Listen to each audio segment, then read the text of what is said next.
A desigualdade social gerou a Revolução Russa? A desigualdade social sempre foi tratada como um grande problema, mas na prática não faz a menor diferença na vida das pessoas. A única coisa realmente relevante para os pobres é o seu poder de compra. Um exemplo disso é a China, que em 30 anos teve um crescimento assombroso, tirando 680 milhões de pessoas da miséria, dando-lhes renda e acessos a bens e serviços, nunca sonhados por uma população que passava fome nas plantações de arroz. Porém, a desigualdade chinesa também aumentou nesse período. Além dos miseráveis que subiram de vida, criou-se uma classe política e empresarial de super ricos, que concentra cada vez mais a riqueza. Praticamente todo mundo está melhor, ainda que alguns poucos tenham ganhado mais do que a maioria. Os Estados Unidos são mais desiguais que o Senegal, mas todos preferem morar nos Estados Unidos. O Canadá é mais desigual que o Afeganistão, que é uma das nações mais igualitárias do mundo. O Brasil, mesmo com sua altíssima carga tributária, segue sendo um dos países mais desiguais do mundo. Mas não é nem de longe o mais pobre. O pobre brasileiro, por pior que seja a sua condição de vida, está melhor que o pobre indiano, apesar de viver numa nação muito mais desigual. Pelo mesmo índice, o Canadá é mais desigual que Bangladesh. A Nova Zelândia é mais desigual que o Timor-Leste. O Japão é mais desigual que o Nepal e a Etiópia. Portanto, as únicas pessoas que se beneficiam desse debate inútil são os políticos, que, sob pretexto de redistribuir a riqueza nacional, apropriam-se de grande parte do fruto do trabalho da população. Por isso, é sempre prudente desconfiar dessa elite iluminada, que se julga capaz de saber dos méritos e esforços de cada um dos 200 milhões de cidadãos, e que afirma possuir a capacidade de decidir o quanto do seu salário você é digno de gastar ou o quanto dinheiro alheio você deve se apropriar. É claro que esses oráculos da justiça pretendem realizar essa tarefa titânica, sentados em seus luxuosos gabinetes, sem nem mesmo olhar para o seu rosto.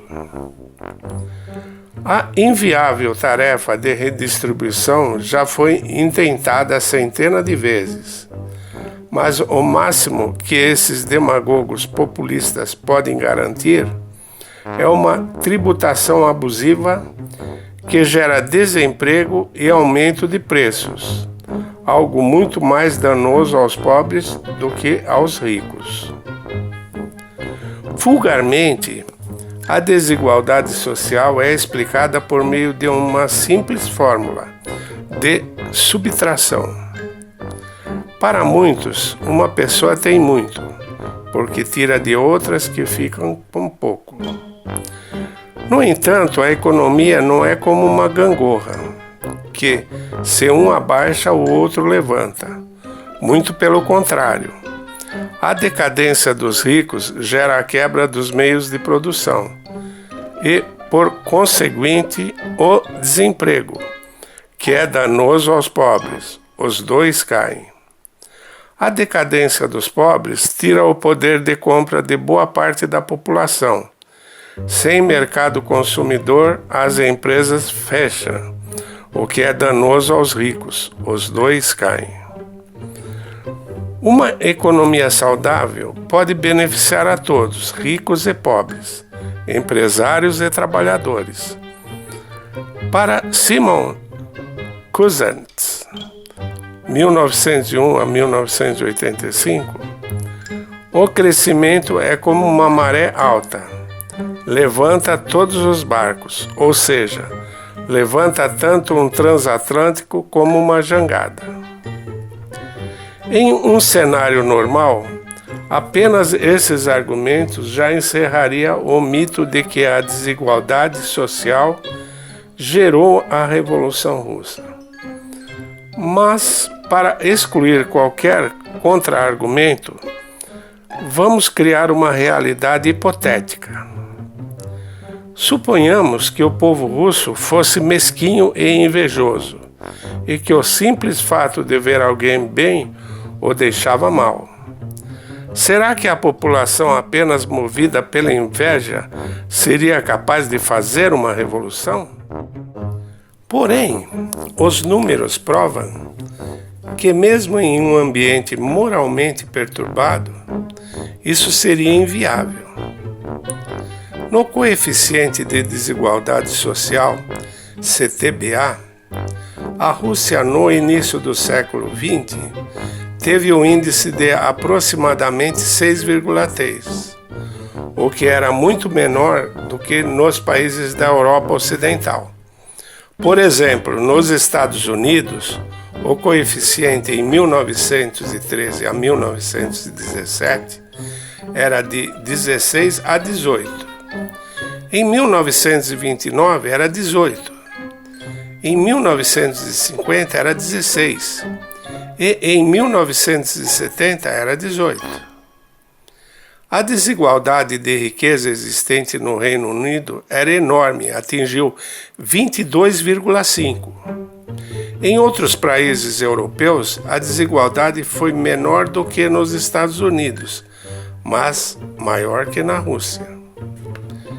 Em 1901 a 1904, 1% dos russos, os mais privilegiados, possuíam cerca de 14% do rendimento nacional. Na mesma proporção, 1% dos norte-americanos em 1913 obtinham cerca de 25%. No Reino Unido, 43%. Na Prússia, 30%. Na Dinamarca, 30%. Na Noruega, 32% do rendimento nacional.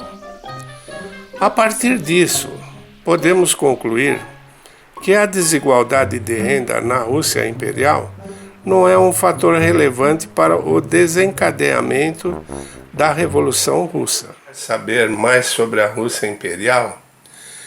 Inscreva-se em nosso canal e ative as notificações. Não se esqueça do like. Até o próximo vídeo.